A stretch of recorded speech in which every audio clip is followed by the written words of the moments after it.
Siempre me olvido de grabar. Bueno, para los que están viendo esto en diferido, les comento que el parcial es el 30 de julio.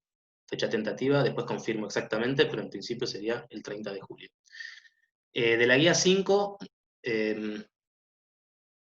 ya vimos la parte de circuitos que permite hacer los 3 primeros ejercicios, y todo lo que sigue está vinculado con algo que se llama ley de Faraday, que lo vamos a ver hoy y lo vamos a terminar el lunes, pero en principio con todo lo que voy a contar hoy se puede hacer la guía 5 completa. El ejercicio que quiero que entreguen es el 6. El jueves no hay clases porque es 9 de julio. Les sugiero que lo entreguen el lunes que viene, que es el 13 del 6. Y fíjense que el ejercicio de este 6 tiene valores súper explícitos para las cosas. Hay una frecuencia y te dicen cuánto vale, hay una resistencia si te la dan en ohm y demás. Yo lo que les sugiero que hagan, por una cuestión de prolijidad, para mí también para corregir, es que pongan valores genéricos. Por ejemplo, a la resistencia la llamen R1, R2, R3 o lo que fuere. A la frecuencia la llamen omega. Y solo reemplacen por los valores numéricos que da en los resultados finales que tiene el ejercicio. Así no es tan particular y tan explícito, sino que es más general y para mí es más fácil de corregir. Bien, bueno, entonces lo que vamos a ver hoy es la ley de Faraday, y básicamente la ley de Faraday en el contexto de las ecuaciones de Maxwell es esta que está escrito acá, que es que el rotor del campo eléctrico es menos la derivada con respecto al tiempo del campo magnético. En el caso que veníamos viendo antes, primero vimos electrostática, en un caso en el que el campo magnético era cero directamente, entonces en ese caso el rotor de E era cero. Después vimos magnetostática, que era el caso en el que teníamos un campo magnético, pero que no variaba con el tiempo, o sea que lo mismo, el rotor de E era cero. En ambos casos lo que teníamos era que la derivada temporal de B era igual a cero, y en ese caso el rotor de E se anulaba. Y cuando se anula el rotor de E, uno podía ver que entonces E se obtenía como menos el gradiente de un potencial, y además si uno hacía Stokes en una superficie cualquiera, entonces lo que terminaba dando era que la integral de línea en el borde de esa superficie, en una curva cerrada cualquiera, era siempre cero. O sea, estas dos cosas son una consecuencia de que el rotor de E es igual a cero, y esto en el contexto de las ecuaciones de Maxwell es una consecuencia de que el B es constante en el tiempo. O sea, como campo vectorial puede variar en el espacio, puede tomar valores distintos en el espacio, pero si no está fluctuando, o sea, no cambia con respecto al tiempo, el valor del vector que cambia en el espacio, si no cambia en el tiempo, entonces pasan todas estas 3 cosas que digo, que el rotor de E es cero, que E se deriva de un potencial y que la integral en cualquier curva cerrada del campo eléctrico es igual a cero. De hecho, estas 3 cosas son equivalentes. Bueno, y lo que vamos a ver hoy es el caso en el que B cambia con respecto al tiempo. Entonces, por ejemplo, si quieren hacer, si ustedes integran, por ejemplo, el rotor de en una superficie cualquiera, por Stokes esto le da la integral del campo eléctrico en el borde de esa superficie, y esto es lo que antes llamábamos la FEM. Bueno, esta es la definición de lo que era la fuerza electromotriz. Ahora, el rotor de ella no es más cero, y por lo general, perdón, un comentario, por lo general la FEM se tomaba entre 2 puntos, ¿no? Como una integral de línea entre 2 puntos. Antes, la integral de línea entre 2 puntos, si el campo magnético era distinto de cero, perdón, si uno tomaba los extremos de una integral de línea de manera coincidente, eso te daba una curva cerrada y entonces la FEM era cero. Eso quiere decir que la diferencia potencial entre un punto y sí mismo era cero. Si uno, por ejemplo, si uno recorría un circuito y volvía al mismo punto, tenía que volver al mismo valor del potencial. Ahora lo que va a pasar es que el rotor de E va a ser distinto de cero, y entonces cuando use la ley de Maxwell acá, la FEM va a ser distinta de cero porque lo que voy a tener, si la superficie esta no cambia en el tiempo, yo puedo meter esta integral adentro de la derivada temporal, y la FEM me termina quedando menos la derivada con respecto al tiempo de la integral de superficie del campo magnético. Entonces, solo para resumir esto, si yo defino φ como la integral en superficie del campo magnético, cuando yo hago menos la derivada temporal de φ, eso me termina dando la FEM, una FEM inducida sobre la curva cerrada relacionada con esta superficie. Entonces, básicamente, yo tengo una superficie en la que hay un campo magnético. Yo puedo tomar el flujo del campo magnético sobre esa superficie, eso me da phi. Si el campo magnético está variando con el tiempo, entonces la derivada de phi va a ser distinta de 0, y eso me va a inducir una FEM en el borde de la superficie. La FEM en este caso entendida como la integral de línea del campo eléctrico. Perdón, ¿Sí? una pregunta. Cuando dices tengo una superficie y tengo un campo magnético, ¿es el generado por esa superficie? No. El campo Es una... magnético, pensalo como que es un campo externo, y vos Ok, agarrás una superficie cualquiera. ok. Gracias. Perdón, pequeña cosita de notación. Sí. Vos, por lo que tenés descrito, integrás menos el derivada de b respecto de t, eso te da menos la derivada de phi respecto de t. Sí. Y a eso lo llamamos phi. Estoy llamando phi a esto que está acá encerrado en la línea. Perdón.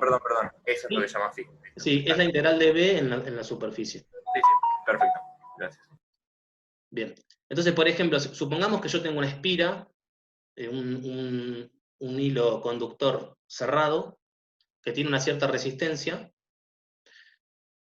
Lo voy a dibujar explícitamente.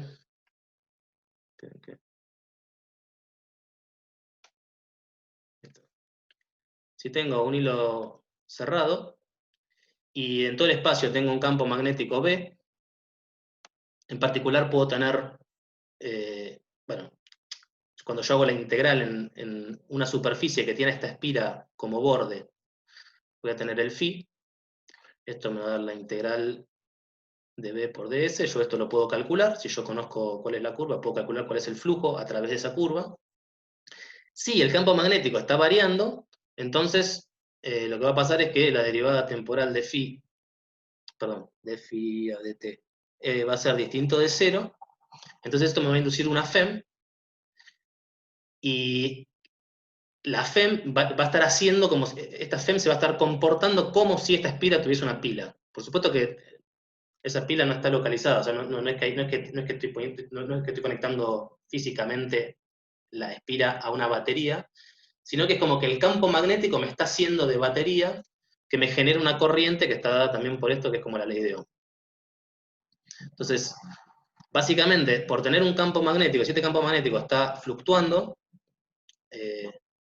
el flujo del campo magnético a través de la superficie va a estar fluctuando, la derivada, perdón, un comentario. Acá tengo, la derivada del flujo respecto del tiempo me genera una FEM, esto lo pueden ver siguiendo este camino, y entonces esa FEM va a inducir en la espira una corriente. ¿Ok? Entonces la idea es que si yo tengo una espira o un hilo conductor cerrado en una situación en la que hay un campo magnético que está variando en el tiempo, entonces se va a inducir una corriente sobre esa espira. Entonces la idea hoy es ver cómo calculo la corriente a partir de las condiciones del entorno en el que está la espira. Hasta acá fue todo como súper abstracto, y por ahí es como que uno se pierde de dónde está la física acá, y hay demasiadas cuestiones matemáticas. Entonces, ahora voy a hacer varios ejemplos como para que veamos exactamente qué es lo que está pasando, y va a quedar todo muchísimo más claro. Pero básicamente, para ordenar un poco, porque me parece que fui muy desordenado, siempre la situación va a ser la siguiente. Voy a tener una espira que es simplemente un cable conductor que es cerrado, eso me define una curva. El cable está hecho de un material que tiene una resistencia, que en total va a tener una resistencia, le voy a llamar R mayúscula. A través de ese cable hay un campo magnético, y ese campo magnético puede estar variando en el tiempo. Entonces, yo puedo calcular el flujo del campo magnético a través del cable. Si el campo magnético cambia en el tiempo, el flujo va a cambiar en el tiempo. A partir si yo sé cómo es la variación del flujo con respecto al tiempo, eso me va a definir la FEM, que es este epsilon que estoy llamando acá, y eso me va a inducir una corriente en la espira. ¿Está bien? Entonces, básicamente, la situación es que yo tengo una espira conductora, en presencia de un campo magnético que cambia, eso me induce una corriente. Entonces, siempre la idea va a ser calcular cuál es esa corriente o cuánta potencia se disipa en la resistencia a la espira, o bueno, las cosas que vimos en la clase pasada. Pero ahora la diferencia está en que no es que yo tengo una pila, que lo estoy conectando al hilo, sino que ahora el hilo es cerrado, no hay ninguna pila, y lo que hace de pila es un campo magnético que cambia, que está fluctuando. Lo que me falta explicar, para que quede claro, es en qué sentido va la corriente. Porque podría ir en un sentido horario o en el sentido antihorario. Entonces, para eso lo que tengo que ver es inspeccionar un poco mejor las ecuaciones.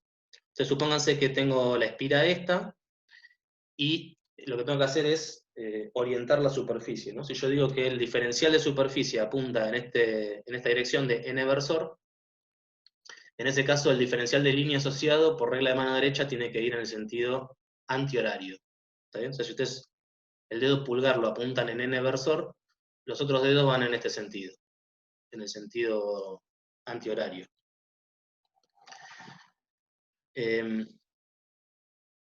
Bien. Entonces, si la variación del... esto que me hace, esto me elige, acá estoy eligiendo la orientación de la superficie. Y esto que está acá es la orientación de la curva que define el borde de la superficie. Esta elección automáticamente me dice cuánto vale phi, porque phi era la integral de B en la superficie. Entonces, si yo tomo esta convención para la superficie, automáticamente sé cuánto vale phi. Entonces yo puedo calcular cuánto vale la variación de phi con respecto al tiempo, y como habíamos visto antes, esto que está acá, esta integral era lo que llamaba la FEM, esto es menos la variación de phi con respecto al tiempo. O sea que si la variación de phi con respecto al tiempo es positivo, entonces la FEM es negativa. Cuando esto pasa, puedo ver de esta igualdad que esta integral, que es la FEM justamente, es negativa, y en ese caso, fíjense que como que el campo eléctrico y el diferencial de línea son antiparalelos, o sea, apuntan en sentidos distintos.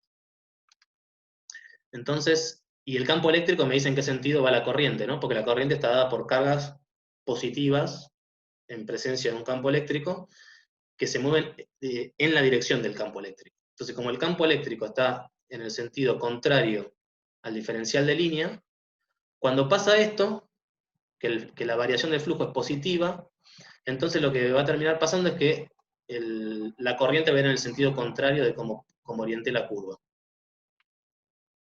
Que en este caso es esta que está acá. O sea, la curva la había orientado en el sentido antihorario, ahora la corriente va en el sentido horario.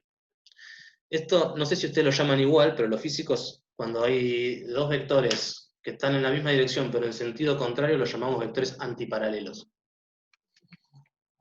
Así que en este caso, I, la corriente es antiparalela a la orientación de la curva.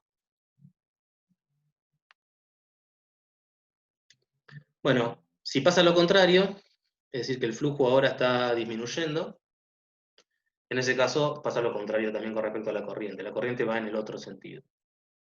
¿Está bien? Entonces, lo que se puede ver en los dos casos es que se induce una corriente. Bueno, déjenme mostrarlo acá explícitamente. O sea que acá lo que está pasando, fíjense, el campo magnético, pónganle que apunta en la dirección para arriba, ¿no? Entonces, que el flujo del campo magnético está aumentando, quiere decir que el campo magnético aumenta con el tiempo. El campo magnético que pasa por esta superficie aumenta con el tiempo. Entonces, fíjense qué es lo que hace esta corriente. Si ustedes ponen, si se fijan qué tipo de campo magnético genera esta corriente, lo que van a ver es que genera campos magnéticos de este tipo.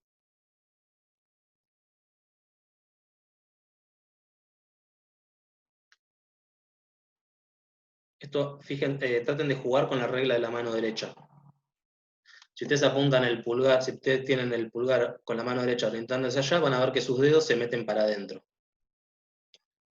Entonces lo que está haciendo esta corriente, inducida sobre la espira, de vuelta, es una corriente que se induce sobre la espira por efecto de que el flujo magnético externo está variando en el tiempo y está creciendo. Fíjense, el flujo magnético externo estaba aumentando, o sea que estaba yendo hacia allá, Ahora lo que hace esta corriente es generar un campo magnético que va hacia el otro lado. O sea, genera un campo inducido que produce un flujo en el sentido contrario al campo magnético externo. Entonces, si bien el flujo externo está tratando de aumentar, lo que sucede es que se induce una corriente que genera un flujo que trata de evitar ese aumento. Como que la corriente lo que quiere es evitar que haya un cambio de flujo magnético por la espira. Diego, te hago una pregunta. Dale, sí, sí. ¿Y lo logra? O sea, ¿esa corriente inducida logra generar un campo que compense la variación? No, ¿O no lo cancela. No lo cancela nunca. Siempre atenúa el aumento, o atenúa la variación, pero nunca la elimina. qué loco? ¿Y siempre en la misma proporción lo atenúa? O sea, tenemos, bueno, más allá que la cuenta la podemos hacer, digo, ¿no? Pero, digo, sabiéndola ahí podemos calcular, pero digo, ¿hay alguna relación, alguna máxima, por así decirlo? No, no siempre en la misma proporción. De hecho, la proporción es lo que se llama, está caracterizada por una cantidad que se llama autoinductancia, que se puede calcular. Y es una propiedad esencialmente geométrica de la espira. Así que depende de la forma de la espira, del tamaño y demás, lo va a cambiar, lo va a atenuar en mayor o menor proporción, pero no es siempre la misma. Wow. Y nunca entonces logra en principio ganarle y que se cancele el aumento o lo que No, sea. no logra ganarlo y mucho menos torcerlo. O sea, siempre el flujo va a estar apuntando en la misma dirección. Perfecto. Gracias. Sí. Ups. Bien. Y acá, en esta otra de acá abajo, pasa lo contrario. Fíjense que acá lo que sucede es que el flujo está disminuyendo, ¿está bien? Y esta corriente lo que está haciendo está generando un flujo en el otro sentido, porque ahora el sentido de esta corriente es distinto. Entonces, justamente como está disminuyendo el flujo magnético externo que atraviesa esta espira, esta corriente lo que hace es generar un flujo en este sentido como para tratar de evitar que disminuya. Así que es la misma historia, pero de vuelta. No lo cancela, sino que simplemente atenúa la disminución del flujo magnético por la espira. Bueno, cuestión. Entonces, en los dos casos siempre se induce una corriente cuyo flujo propio se opone a la variación del flujo externo.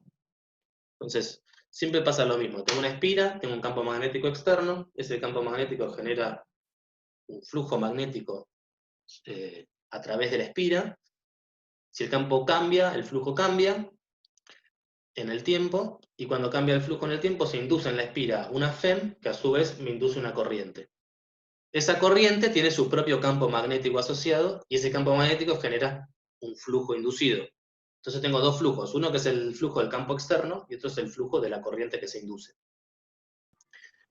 Fede preguntó si podían ser iguales, la respuesta es no, siempre el flujo que se induce es más chico que el flujo externo, y la idea es que la corriente se induce en el sentido de tratar de atenuar las variaciones del flujo externo. Esto es lo que se llama la ley de Lenz. Entonces, si ustedes quieren saber para qué lado va la corriente, primero, la corriente la calculo simplemente usando esta fórmula. Yo conozco cuál es la FEM inducida porque sé que la FEM es simplemente el menos la variación del flujo externo, y el sentido en el que va la corriente sale de este análisis. Lo que tengo que hacer es puedo plantear la ley de Lenz, que es que el sentido de la corriente va a ser tal que el flujo inducido, o sea, que el flujo que genera la propia corriente inducida, se opone a la variación del flujo externo. Entiendo que todo esto que estoy diciendo, que yo lo tengo recontra naturalizado, para ustedes es como una especie de juego de palabras que no termina nunca, porque hay como demasiados ingredientes dando vuelta. Pero ahora vamos a ver un par de ejemplos donde me gustaría que quede lo más claro posible. Diego, Sí. perdón, ¿y valdría algo así como principio de superposición, ¿no? También para flujos. Sí, sí. Perfecto. Exacto, porque, o sea, ¿qué tenés? Tenés un flujo magnético externo y un flujo magnético que ahora va a estar asociado a la corriente. El campo total va a ser el campo externo más el campo que genera la corriente, que se induce. Sí. Ok. Gracias. De nada. Bueno, veamos un ejemplo. Así vemos esto de manera súper concreta. Entonces, el ejemplo dice así, tengo una barra metálica que tiene masa, que tiene masa m, y esto desliza sin rozamiento sobre dos rieles conductores, que son esta línea de arriba y esta línea de acá abajo. Entonces la barra esta se mueve de izquierda a derecha. La distancia que separa a los dos rieles la llamo L, y entre los dos, y estos son rieles conductores, o sea que puede haber corriente en un riel, en la barra, que también es conductora, y en el otro riel, y la idea es que en algún punto de los dos rieles conecte una resistencia R que me cierra el circuito, digamos, ¿no? Entonces me genera como un circuito que está formado por la resistencia, riel, barra, riel. Bien. En todos lados del espacio hay un campo magnético que es uniforme, quiere decir que vale lo mismo en todos lados, en cada punto del espacio, y además no cambia en el tiempo, es constante. Y está apuntando hacia adentro de la hoja. Por eso dibujé con esta cruz de acá. Y lo que dice es que inicialmente, en un tiempo que llamo t igual a 0, la barra se está moviendo con una velocidad v0 hacia la derecha. Entonces lo que pregunta es, bueno, ¿qué pasa a continuación si la barra se para? ¿Cuándo se para y dónde se para? ¿Y qué pasa con la conservación de la energía? Entonces, lo primero que quiero que noten es que si la barra inicialmente estuviese quieta, seguiría quieta. Porque si inicialmente la pongo acá y la velocidad inicial es 0, o sea, v0 es igual a 0, nada se está moviendo, o sea que el campo magnético no afecta nada, porque el campo magnético afecta cargas en movimiento, pero la barra está quieta, entonces aunque la barra tuviese cargas, no se están moviendo, y entonces la barra se quedaría quieta, entonces ese sería un problema estático completamente. O sea que si v0 es igual a 0, nada, no pasa absolutamente nada. ¿Está bien? Ahora, ¿qué pasa? Si la barra se está moviendo, por más que el campo magnético sea constante, tanto en el espacio como en el tiempo, el área de la espira esta, que se forma por la resistencia, los rieles y la barra, cambia, ¿no? Se va agrandando. Si la barra se va yendo hacia la derecha, el área de esto cambia. Entonces, el flujo del campo magnético a través de esta espira cambia también, porque está aumentando el área de la espira. ¿Está bien? Y el flujo es la integral del campo magnético en la superficie. Entonces, como va a estar cambiando el flujo, va a tener un phi de t que no va a ser constante, la variación del flujo con respecto al tiempo va a inducir una FEM en este circuito, y tengo una resistencia, puedo calcular cuál es la corriente que pasa. ¿Está bien? Bueno, cuando pase una corriente, la corriente va a atravesar en particular la barra. Y cuando tengo una corriente en presencia de un campo magnético, si se acuerdan de la guía anterior, lo que pasa es que el campo magnético le hace una fuerza a la corriente. Entonces voy a tener una barra de masa m con velocidad inicial v0 sujeta a una fuerza. Y entonces, bueno, y ahí tengo que plantear Newton, ¿no? Tengo una masa, tengo una velocidad inicial, una posición inicial, y sé cuál es la fuerza que está actuando sobre la barra, entonces sé cuál es la aceleración por Newton.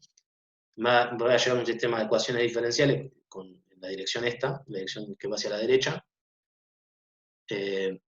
con las condiciones iniciales del problema, tendré que resolverlas y ver qué pasa. ¿Está bien? Pero entonces, la secuencia de pasos es como larga, pero esa es un poco la idea.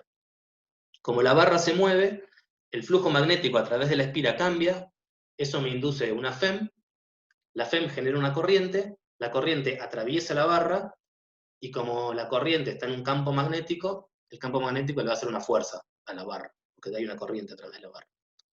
Y una vez que yo conozco la fuerza, puedo plantear Newton, resolverlo y ver cómo es la evolución de la barra, de la posición de la barra a través del tiempo.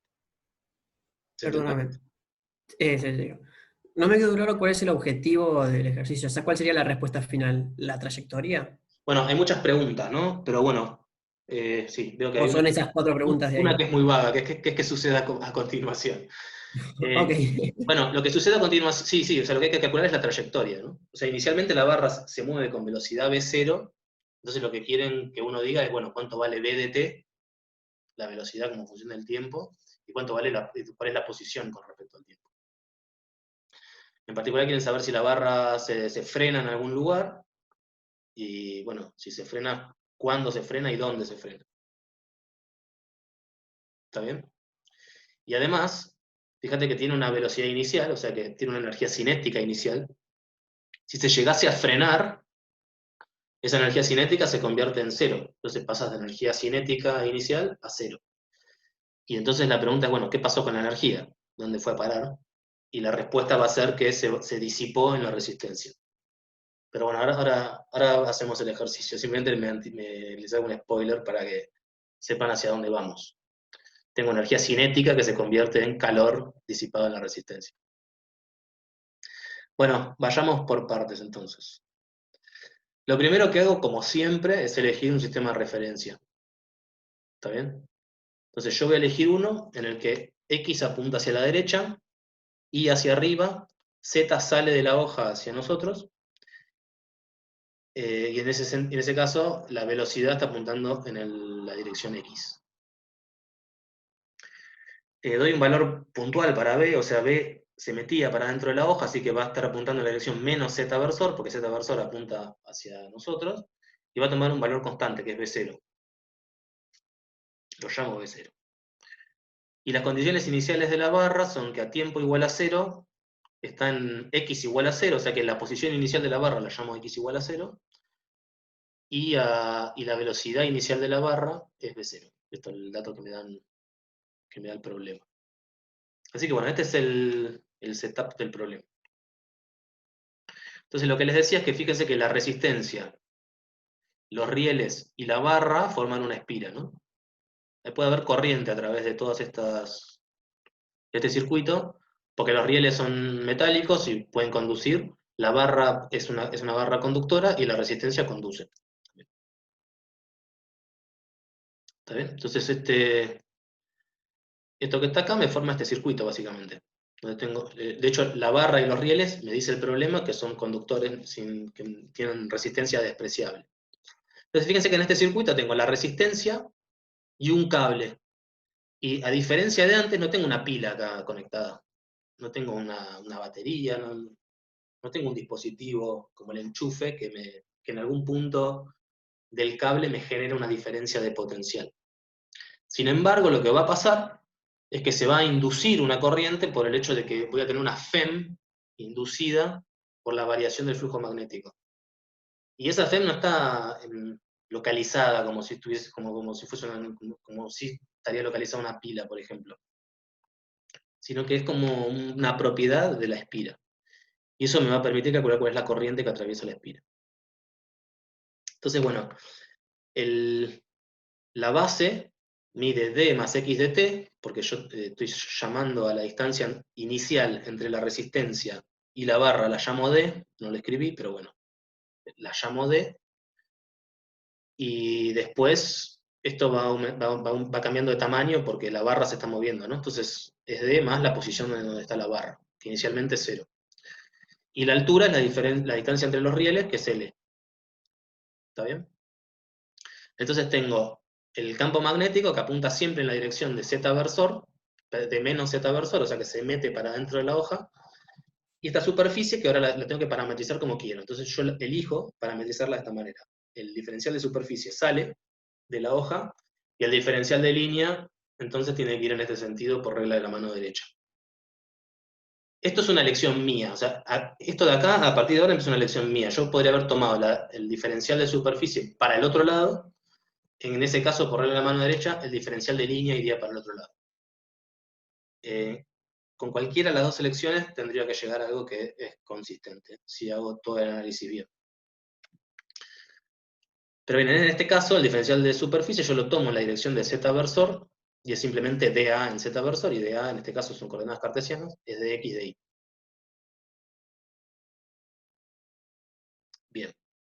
Entonces, el flujo magnético en la espira es la integral en toda esta superficie de B por ds. Entonces simplemente reemplazo, donde dice B, pongo lo que vale B, donde dice ds, pongo lo que vale ds, este es un producto escalar. Los dos apuntan en la misma dirección de z versor, así que esto me termina dando un numerito. Menos B0 sale para afuera, y acá me queda dx dz, que simplemente integro entre estos extremos. Fíjense que a I lo integro entre 0 y L, que es la integral esta, en altura, y a X lo integro entre menos D y la posición de la barra, que es X de T. ¿Sí? Lo estoy pensando desde X igual a 0, que es la posición inicial de la barra. Bien, cuando hagan esta integral les queda esto proporcional a L menos 0, que es L, y a X de T menos menos D, que es X de T más D. Y esto les termina dando el área de la espira. Entonces el flujo es negativo porque el campo magnético se mete hacia adentro de la hoja y es contrario a la orientación de la superficie que yo elegí, que sale de la hoja, por eso este menos, es proporcional al campo magnético y al área de la espira. Perdón, Sí. perdón.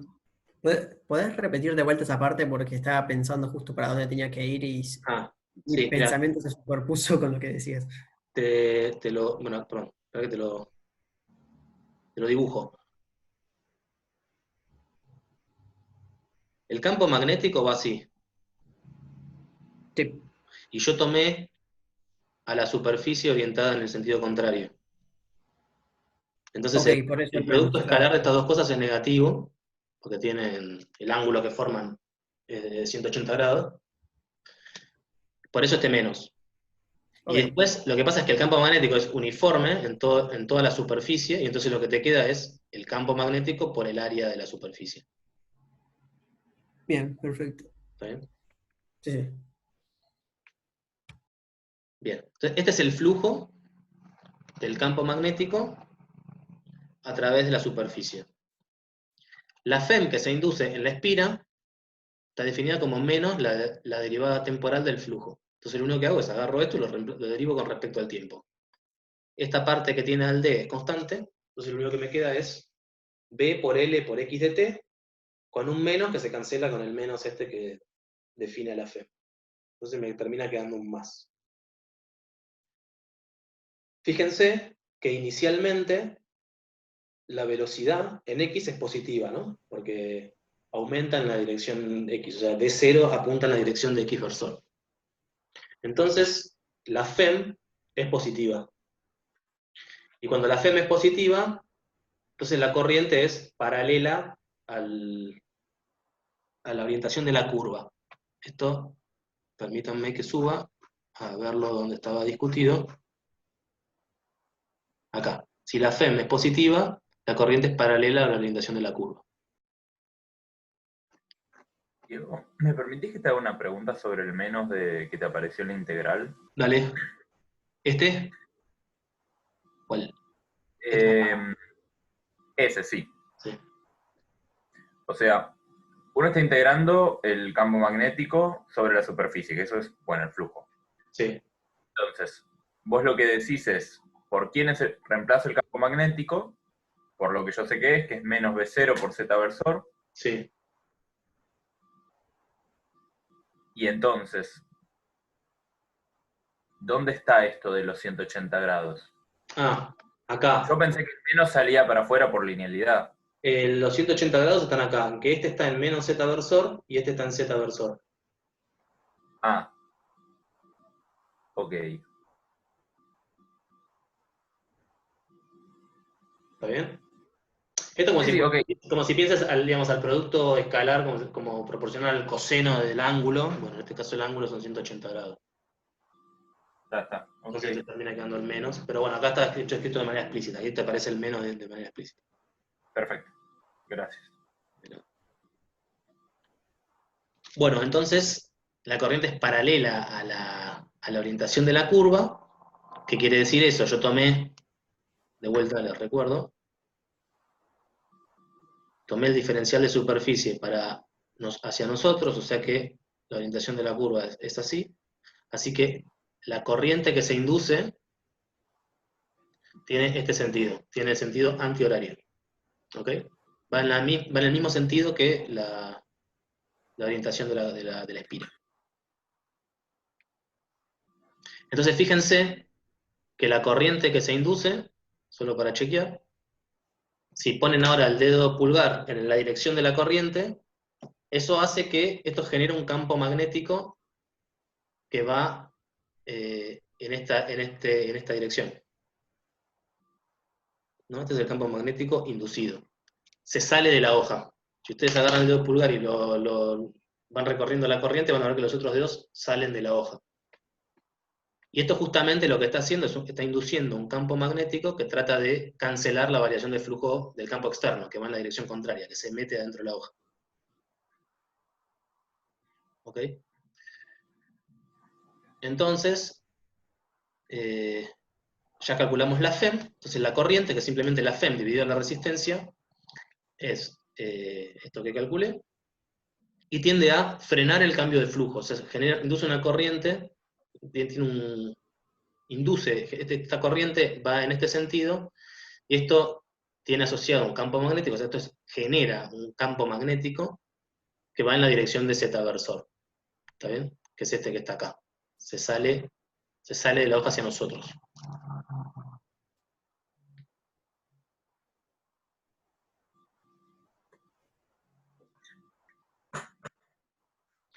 Bien. Entonces ahora tengo una corriente que es la corriente, tengo una única malla, ¿no? En este circuito, que es la espira. Eso significa que no tengo nodos, tengo una única rama, que es justamente la espira. Entonces la corriente esta va a ser la misma corriente en todos lados, la que es la corriente que va por un riel, por el otro, por la resistencia y por la barra. ¿Está bien? Lo que cambia en cada caso es a la corriente entendida como vector, la dirección, ¿no? Entonces en este caso, por ejemplo, sobre la barra, la corriente está yendo en la dirección, en el sentido de inversor, ¿no? Yo tomé a las I es para arriba. Entonces por acá le falta un hat, un sombrerito. Entonces la corriente I es el I que yo calculé acá arriba en la dirección inversor. Por otra parte, habíamos dicho que tenía un campo magnético externo, ¿no? Entonces, voy a borrar esto.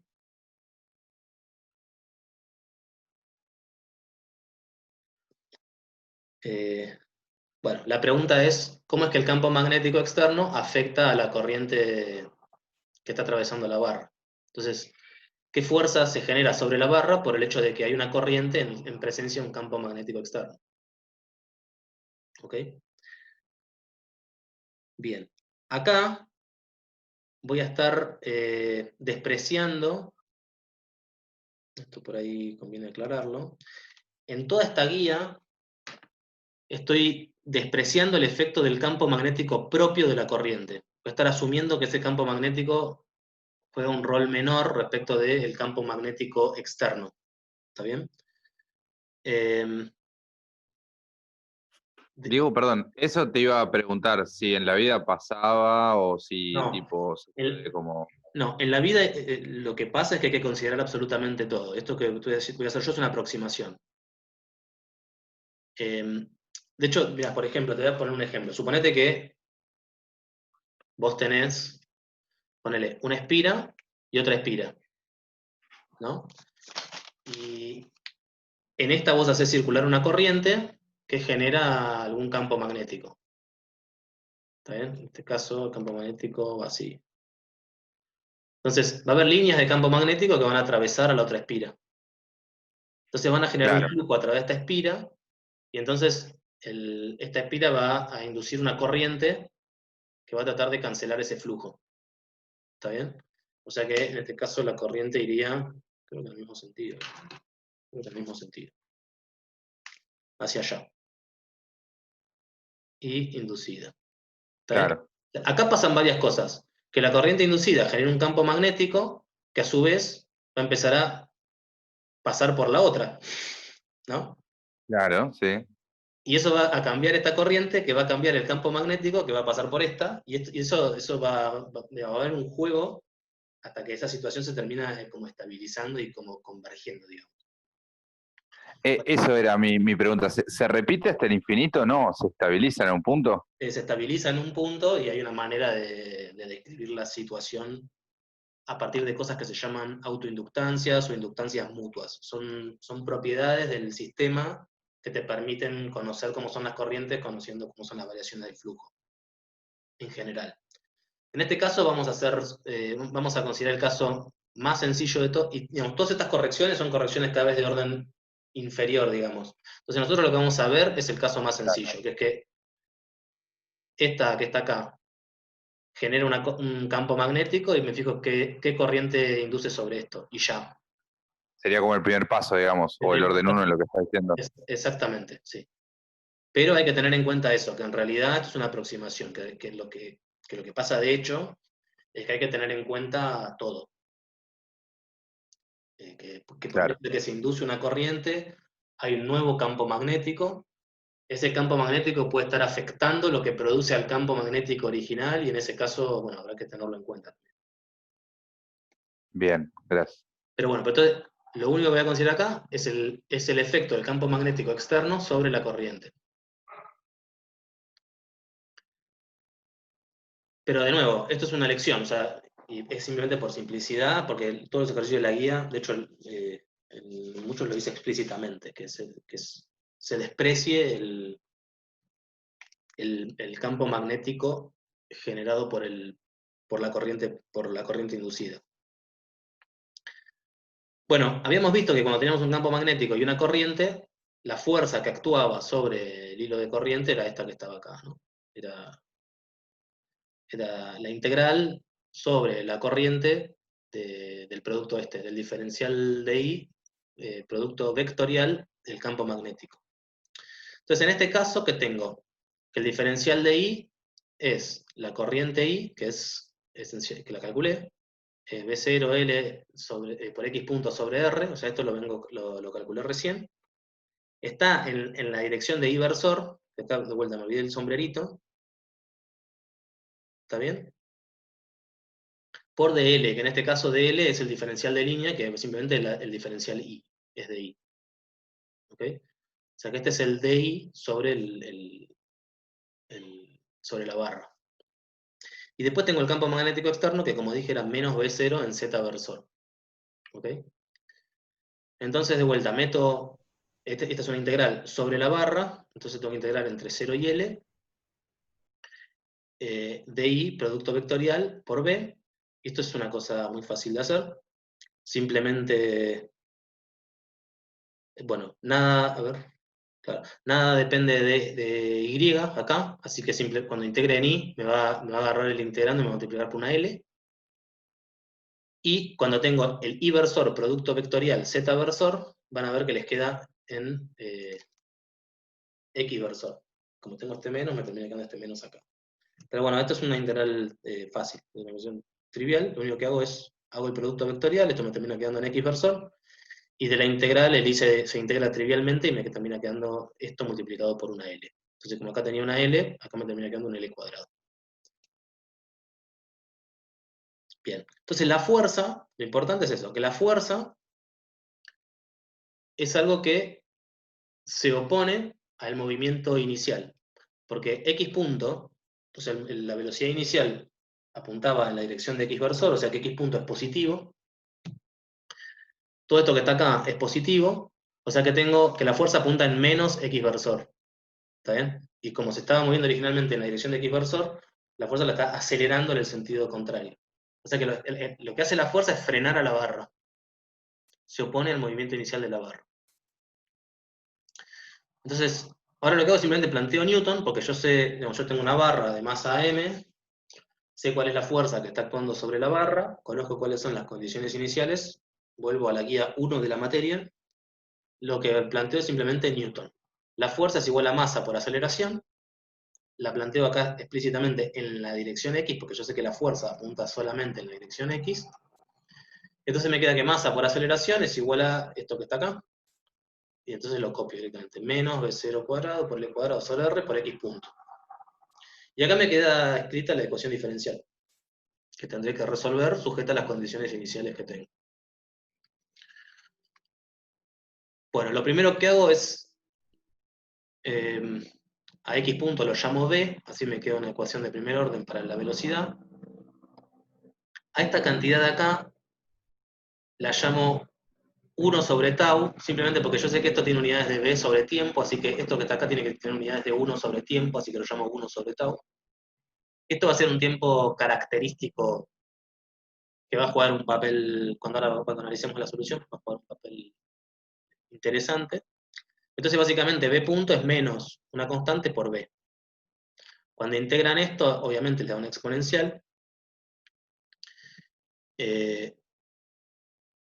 Sí, y bueno, les termina quedando la exponencial de menos t sobre tau. Tau, de vuelta, es 1 sobre esto que está acá. Entonces fíjense que a medida que el tiempo avanza, la velocidad decae exponencialmente. O sea que se va frenando, pero no termina nunca de frenarse, o sea, se va frenando de manera asintótica. Va teniendo cada vez menos velocidad, pero la velocidad nunca es cero. Si quieren ver cuál es la posición de la barra, bueno, lo que tienen que hacer es integrar una vez más. Ahora tienen la derivada de x con respecto al tiempo, que es la velocidad, que es esta exponencial. Cuando lo integran obtienen la posición de x respecto al tiempo. Acá yo ya le metí las condiciones iniciales, de que a tiempo inicial esto estaba en x igual a 0, y que la velocidad inicial era v0. Entonces, fíjense que cuando t es igual a 0, esta exponencial es 1, 1 menos 1 es 0, x es igual a 0. Y de nuevo, la dependencia en el tiempo de la posición de la barra también es como asintótica, como que esto que está acá tiende a 0, o sea que la barra tiende a esta posición, que es v0 por tau, pero nunca llega, o sea, llega a tiempos infinitamente largos. ¿Está bien? Entonces, tiene un límite, la barra no se va lejos, o no se va a cualquier lado, sino que tiende a converger a una posición puntual que es esta, es v0 por tau. Esta es la posición final de la barra cuando el tiempo, digamos, en el infinito.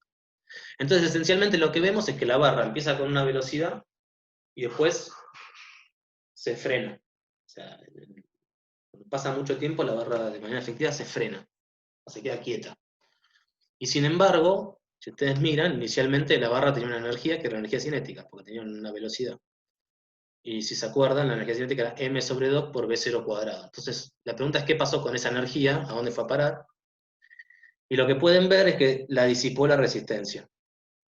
Entonces, para eso que, si se acuerdan,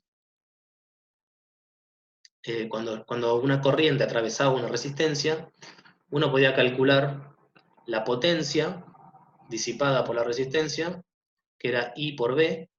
En este caso B es la FEM, perdón, es la FEM, y esta era la energía disipada por unidad de tiempo, ¿no?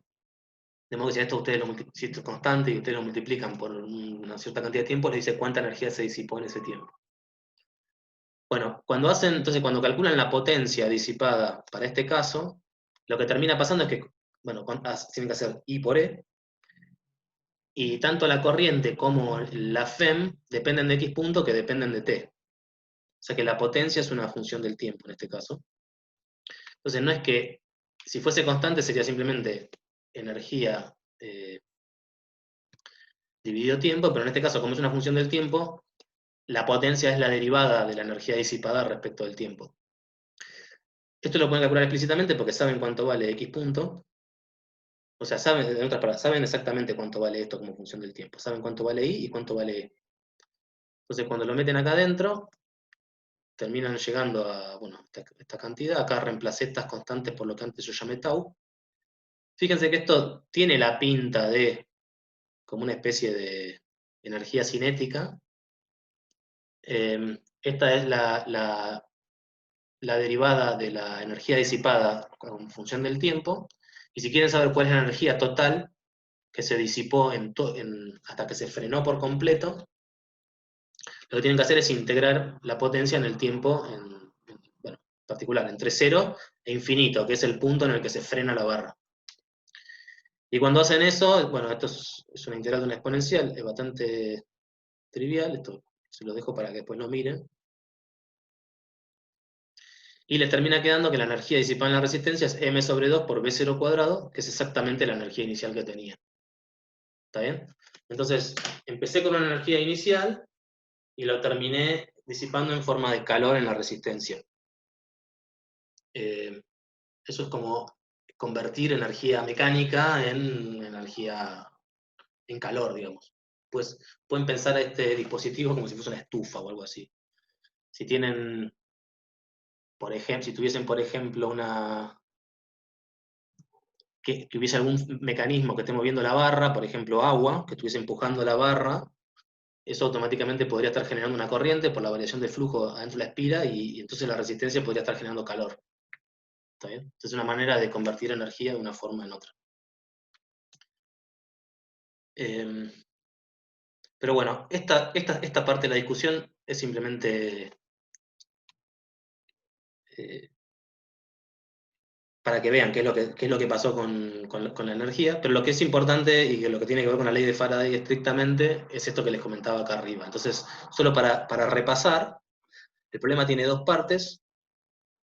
Una, en la que noto que el problema es una espira que está cambiando cuya área está cambiando y entonces el flujo magnético está cambiando. Cuando cambia el flujo magnético se induce una FEM, la FEM a su vez induce una corriente, la corriente, ahora en presencia del campo magnético externo, genera una fuerza sobre la barra, y entonces yo con la fuerza esa puedo calcular las ecuaciones de Newton, resolverlas y ver qué le va a pasar a la barra como función del tiempo. Diego, Sí. todo esta, cuando vos dijiste lo de la simplificación, o sea, esta aproximación que estamos haciendo para describir el sistema, Sí.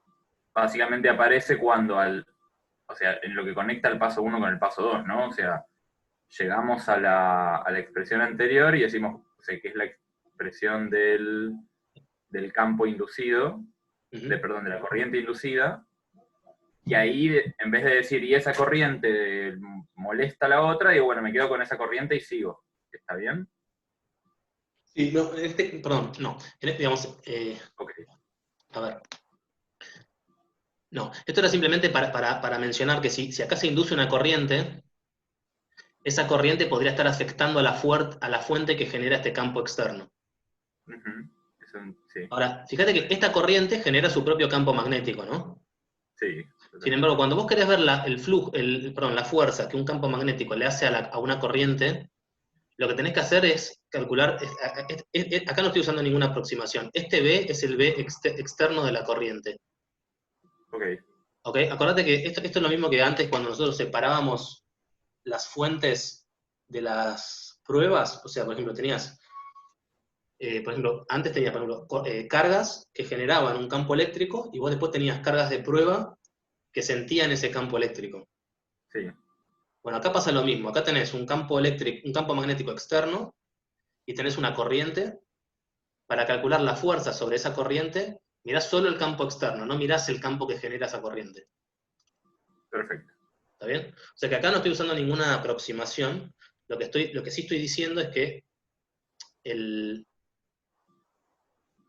como es una sola espira, digamos, la corriente en todos lados es la misma. Exacto, sí.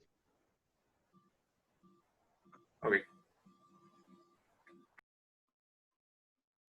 Sí, y perdón, no, esto es lo que estoy diciendo. Si tuviese, por ejemplo, lo que estoy diciendo es lo siguiente, si este campo externo estuviese generado, por ejemplo, por otra espira, por el hecho de que acá se genera una corriente,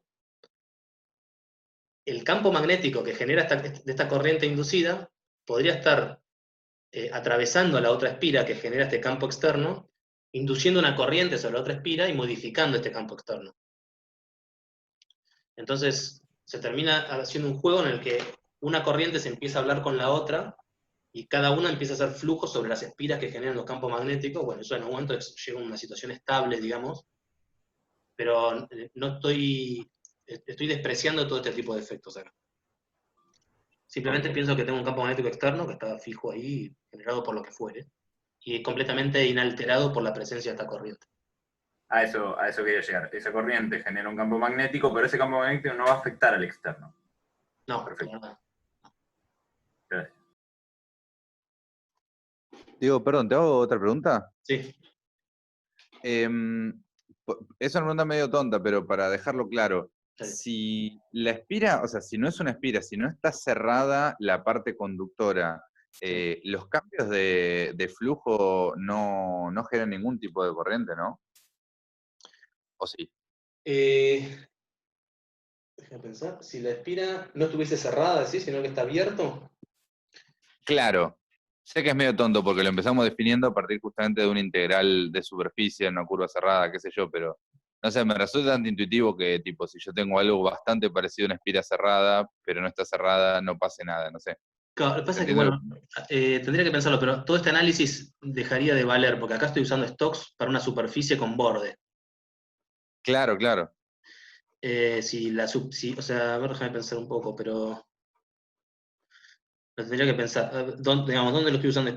Acá, ¿no? O sea, yo estoy integrando el rotor de E en una superficie y lo estoy Claro, pasando a un borde. Esto es una curva cerrada, este es el borde de la superficie. claro, sí. Eh, Ahora, si tuviese una espira abierta,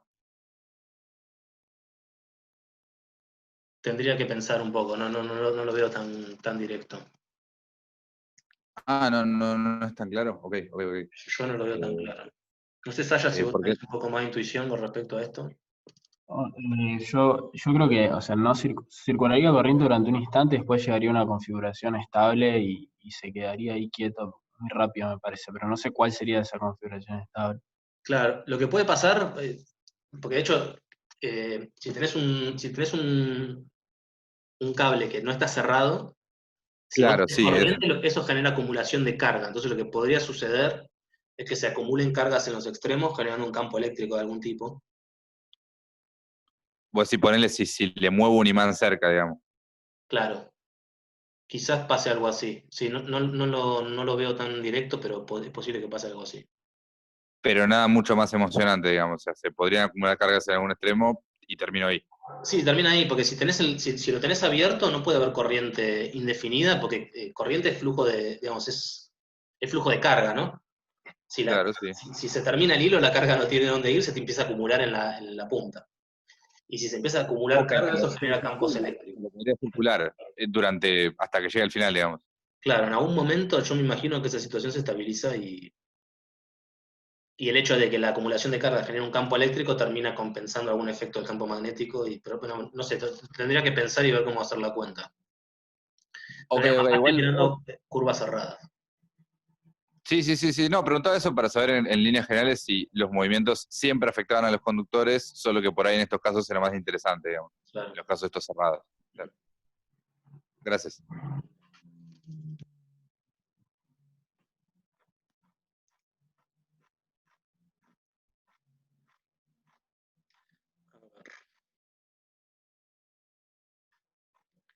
Bueno, y ahora paso a otro ejemplo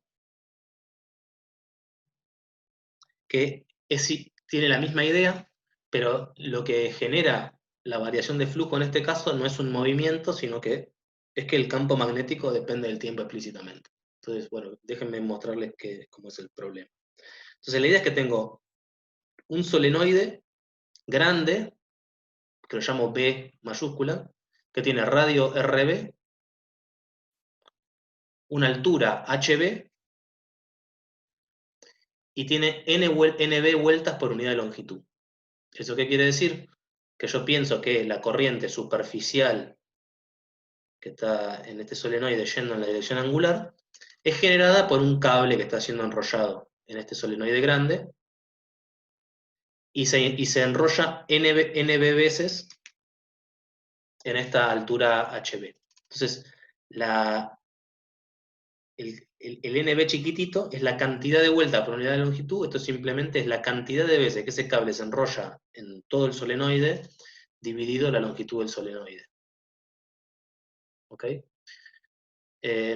Para que todo este cablecito que enrollado n veces simule una corriente superficial, obviamente tiene que estar, el enrollamiento tiene que ser súper denso, como para que en cada punto, déjame borrar, como para que yo pueda pensar a esto como si tuviese n espiras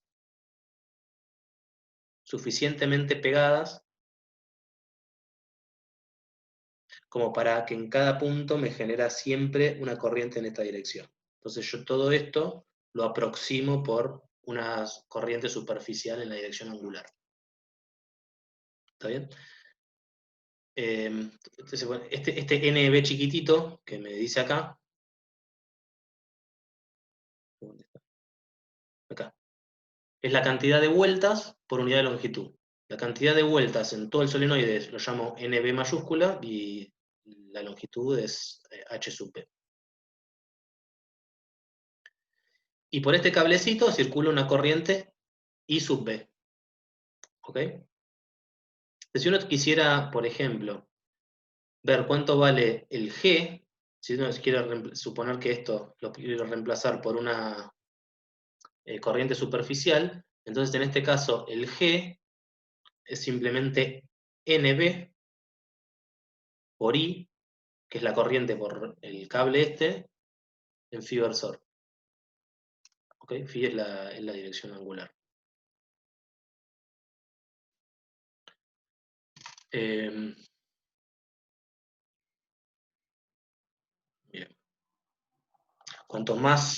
Obviamente, cuantas más vueltas dé por unidad de longitud, más veces más corriente pasa por una unidad de longitud, y entonces esto es proporcional a NB, y obviamente la corriente superficial va a ser igual a va a ser proporcional a la corriente que pase por el cable.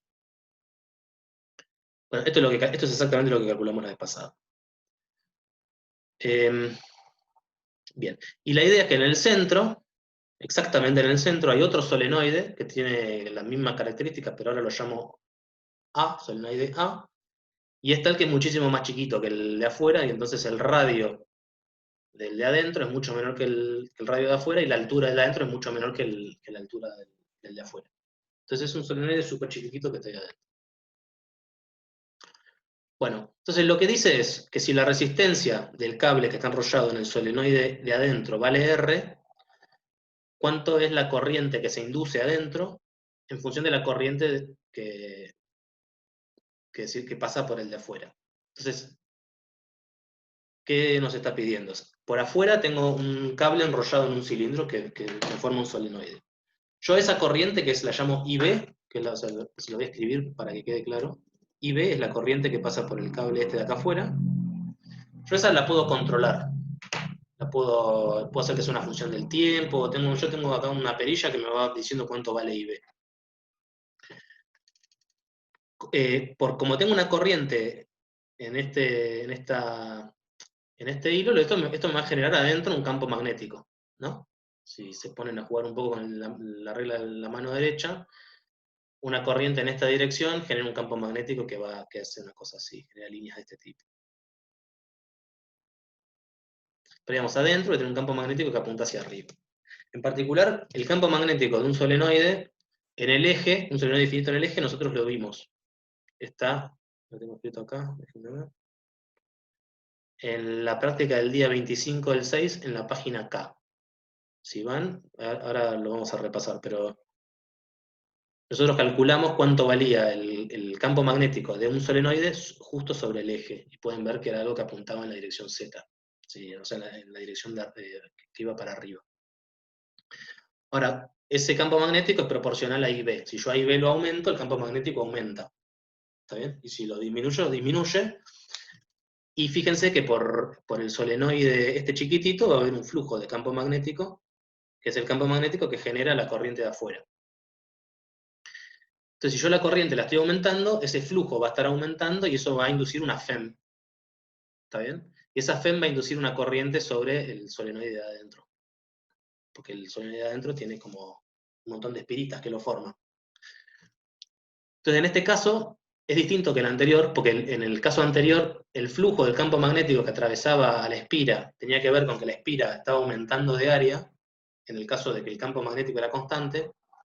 Acá el área de estas espiras es siempre la misma, es pi por RA cuadrado, es el área de cada una de esas espiritas chiquititas, pero el campo magnético externo está fluctuando con respecto al tiempo porque depende de IB, que es algo que depende del tiempo.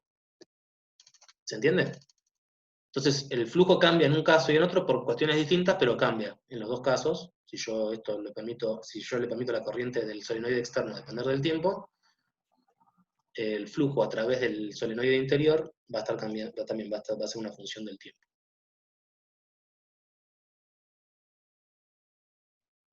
Bueno, entonces veamos cómo puedo calcular explícitamente, o sea, lo que quiere saber es cuánto vale IA como función de IB. ¿Está bien? Entonces este es el parámetro que yo controlo, porque yo el cable de acá que controla al solenoide de afuera, le doy la corriente que quiero, eso me induce una corriente adentro y quieren ver cuál es la relación entre estas dos cosas. Bien, yo lo que calculé en esta práctica fue el campo magnético de un solenoide sobre el eje Z, un solenoide finito sobre el eje Z. ¿Está bien? Ahora fíjense que acá me está diciendo que el radio de A es mucho menor que el radio de B, o sea que es como que este solenoide está sobre el eje Z, si esto es suficientemente más chico que esto. Y por otra parte está en el centro, y me dice que la altura de A es mucho menor que la altura de B. Esto quiere decir que está como muy cerca de Z igual a 0. ¿Está bien? El resultado completo en el eje del solenoide exterior, que es el B mayúscula, es esto que está acá. Este es el que calculamos de manera exacta. Pero yo lo voy a usar en un caso aproximado. Por un lado voy a suponer que puedo usar esto, porque esto solo vale en el eje, y si bien el solenoide interno está un poco apartado del eje en todas las direcciones, yo puedo pensar que en los lugares donde está este solenoide vale lo mismo que en el eje, porque no estoy tan lejos del eje. ¿Está bien? Y esa aproximación está bien cuanto más cerca del eje estoy, es decir, cuanto más chiquito es el solenoide de adentro. Así que voy a suponer que esta expresión se puede usar, y por otra parte voy a suponer que el solenoide de adentro es suficientemente compacto como para poder acá reemplazar Z igual a 0. Es decir, voy a suponer que HA es mucho más chico que HB, y en ese caso puedo simplemente decir que el campo magnético donde está el solenoide de adentro es uniforme, es constante, y es lo que me da esta expresión evaluada en Z igual a 0. Entonces, básicamente, es como que el solenoide exterior me genera, como si fuese en su centro, o en una región muy cercana al centro, me genera un campo magnético uniforme en la dirección de Z. Y este es el lugar donde está el solenoide de adentro. Y fíjense que el campo magnético que genera el externo es proporcional a IB. ¿Está bien?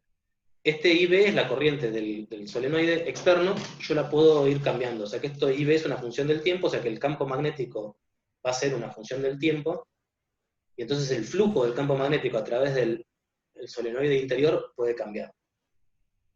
¿Está bien? Entonces, bueno, este es el campo aproximado en la región donde se ubica el solenoide A, el chiquitito. Voy a preguntar ahora, porque ahora voy a seguir con otra cosa. ¿Se entendió el razonamiento de por qué yo puedo hacer esta aproximación y qué aproximación estoy haciendo? A mí no me quedó muy claro cuando decís como RA es mucho menor que RB, Sí. entonces puedo usar lo que calculamos para B. Sí, porque yo a B, porque yo, el del solenoide, esta expresión que estoy usando, es solo sobre el eje. Sí, tienes razón, ahí me acordé. Claro, Yo lo que claro. necesitaría en realidad es saber cuánto vale acá. Pero si este bicho es mucho más chico que este, Perfecto. entonces yo puedo suponer que esta línea está suficientemente cerca del eje, como para usar el valor estrictamente en el eje. Sí, perfecto. ¿Está bien? Y por otra Sí. parte estoy suponiendo que esta altura, esta distancia, es mucho menor que esta. Por eso te remitís al punto de origen. O sea que esto es muy chiquitito y entonces es como si lo estuviese tomando justo en el centro. Por eso acá puedo tomar Z igual a 0 directamente en la solución. Ok, perfecto. Lo estoy suponiendo que este solenoide está como ubicado en el centro exactamente y voy a aproximar el campo en toda la región del solenoide interior como si fuese el valor del campo en el centro. Cuanto más grande es el solenoide interior, peor va a ser mi aproximación. Pero cuanto más chico es, mejor, más cerca de la aproximación voy a estar. Claro. Bien. Entonces, el solenoide interior tiene esta cantidad de espiras, que es la densidad de espiras por unidad de longitud por la longitud. ¿Está bien? Esto es simplemente por la definición de la densidad de espiras, NA. O sea que esta es la cantidad de espiras que tiene el solenoide A. Y cada espira tiene el área de la sección del solenoide, que es pi por RA al cuadrado. ¿Ok? Entonces, ahora, el chiste está en que el objeto sobre el que voy a inducir una corriente, ahora son como un montón de espiras. ¿Está bien?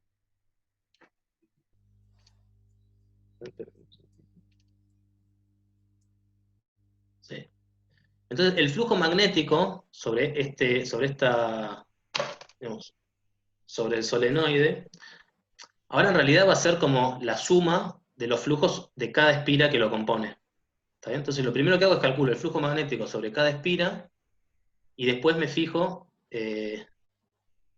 cuál es el flujo total sobre todas las espiras. ¿Ok? Entonces, bien, sobre una espira en particular, lo que hago es me fijo cuánto vale el diferencial de área. Le doy una convención, o sea, digo que apunta en la dirección Z, y en ese sentido el diferencial de línea es angular, y con eso, como yo sé cuánto vale el campo magnético, puedo calcular cuánto vale el flujo sobre esta espira, sobre una espira. Es simplemente el valor del campo magnético por el área de la espira. ¿Está bien?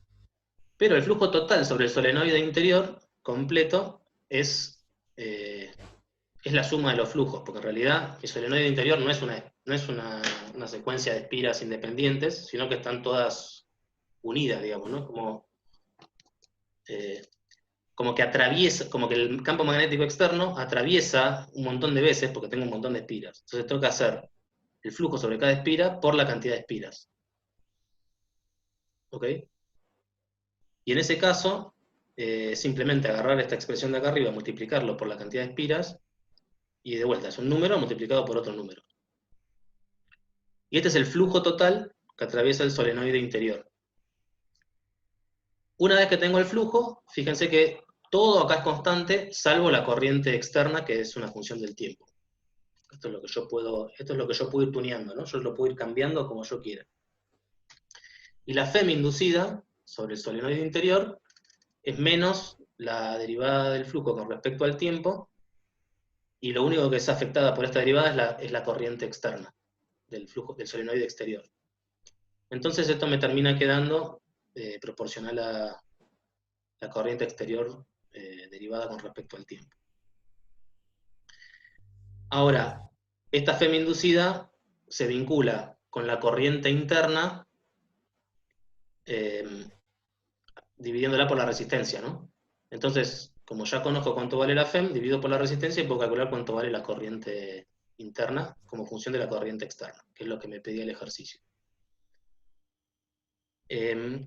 Un comentario es que si la corriente del solenoide de afuera aumenta, ¿está bien? Supónganse que la corriente va en esta dirección y va aumentando, eso genera un campo magnético cada vez más grande hacia arriba. Como yo tomé la orientación de estas curvas hacia arriba, quiere decir que la variación de flujo aumenta. Cuando esto pasa, fíjense con lo que habíamos comentado arriba, la FEM es menor que 0, y en ese sentido la corriente inducida es antiparalela con respecto a la orientación de la curva. O sea que si la orientación de la curva va en sentido antihorario, la corriente tiene que ir en sentido horario. Y básicamente esto lo podrían haber anticipado por ley de Lenz. Esta orientación del campo externo genera un campo magnético hacia arriba que crece, entonces en el solenoide interior la corriente va en el sentido contrario para generar un campo magnético hacia abajo y frenar la variación del flujo magnético. ¿Ok? Entonces, cuando la corriente aumenta en esta dirección, adentro se induce una corriente en la dirección contraria. Es simplemente porque lo que quiere hacer el solenoide de adentro es evitar que el flujo a través de sí mismo cambie. Bien, entonces, este es un ejemplo que es distinto al anterior, porque acá lo que está pasando es que el flujo a través de la espira cambia porque porque el campo magnético externo depende explícitamente del tiempo, y el área de la espira es constante, mientras que en el caso anterior tenía la situación en la que el campo magnético no dependía del tiempo, era constante, pero el área de la espira estaba cambiando. Entonces el flujo cambiaba porque el área cambiaba. También puede haber casos mixtos en los que el campo depende del tiempo y la espira cambia de tamaño, o puede haber casos también en la que el campo magnético, en otro caso, puedo tener casos en los que el campo magnético va tomando distintos valores en distintos puntos del espacio, y la espira se está moviendo. Entonces, por acá tengo poco flujo, pero cuando la espira está por acá, tengo más flujo. Entonces, por el hecho de que la espira se está moviendo con una cierta velocidad, el flujo va a ser una función de la velocidad o de la posición de la espira. En ese caso también voy a tener una variación de flujo y eso me va a inducir una corriente sobre la espira. Entonces, tengo distintas maneras o distintas situaciones físicas en las que el flujo del campo magnético es distinto, va variando a través de una espira. En todos los casos me genera una corriente. Sí. Sí, te quería hacer una pregunta. ¿Esta FEM inducida por el cambio en el flujo, dura solo el tiempo que dura el cambio en el flujo? Esta FEM dura solo lo que dura el cambio en el flujo, sí. O sea, es una función del tiempo, ¿no? O sea, depende... El flujo del campo magnético es una función del tiempo. O sea, la definición de la FEM es esta. Menos de phi a dt. O sea que si esto es una función del tiempo, esto es una función del tiempo. Sí, pero digo, ponele, no sé, yo tengo digamos, una espira, yo le voy acercando un imán. Sí. Durante todo ese tiempo debería estar cambiando el flujo, debería haber FEM. En el momento que freno y dejo de mover el imán, el flujo pasa a ser igual, pum, se acabó la FEM, se acabó la corriente. Esa es mi pregunta. Exacto. En cuanto vos frenaste el imán, vas a seguir teniendo flujo por la espira, pero ese flujo no va a estar variando. Entonces, tu FEM va a ser 0. Perfecto. Determinada Dependería, por... por así decirlo, de la segunda derivada, entonces, ¿no? Por así decirlo. ¿De qué, perdón? Como de la segunda derivada, o sea, de que durante eso, digo, si hay cambio en el cambio de flujo, estoy diciendo avanzadas. Bueno, igual nada, te entendí, me interesaba esta pregunta de si dejaba quieto el imán. Ok, gracias. Si dejás quieto el imán, seguís teniendo flujo, pero lo que no tenés es variación del flujo. Entonces la FEM es 0 y no se induce ninguna corriente. Lo que tiene que haber es variación del flujo para que haya corriente, o para que haya FEM. Gracias. Bueno, ahora seguimos con todas las preguntas que quieran. Lo que les quiero decir es que en principio, con esto que vimos ahora, se pueden hacer todos los ejercicios de la guía 5. Quizás salvo el 13, que lo vamos a ver la clase que viene. Y ninguno de estos ejemplos se pisa con un ejemplo de la guía 5, con un ejercicio de la guía 5. Así que en principio tienen bastantes ejercicios para hacer por su cuenta. El jueves es feriado, así que les sugiero que los traten de hacer todos para el lunes que viene. Y en todo caso, el lunes que viene podemos dedicar la clase a hacer ejercicios puntuales de esta guía, como para que ustedes se aseguren de que está bien lo que hicieron, y ya cerrar el tema de la ley de Faraday. Pero esto es importante y es como un tema, seguro que hay un ejercicio de la guía que va a ser de este tipo. Que por algún motivo el campo fluctúe y que ustedes tengan que calcular cuál es la corriente inducida por la fluctuación de ese campo magnético y posiblemente calcular alguna corriente, perdón, alguna potencia que se disipa en la resistencia del circuito, bueno, no sé, siempre va a haber algo de esto. Seguro que va a haber un ejercicio de esto en el parcial. Así que le voy a dedicar una clase más a esta guía y ya con eso cerraríamos. Pero en principio con todo lo que conté hoy se puede hacer la guía 5 completa. Así que bueno, yo voy a parar acá y nos quedamos para hacer toda la consulta que quieran, pero bueno, voy a dejar de grabar.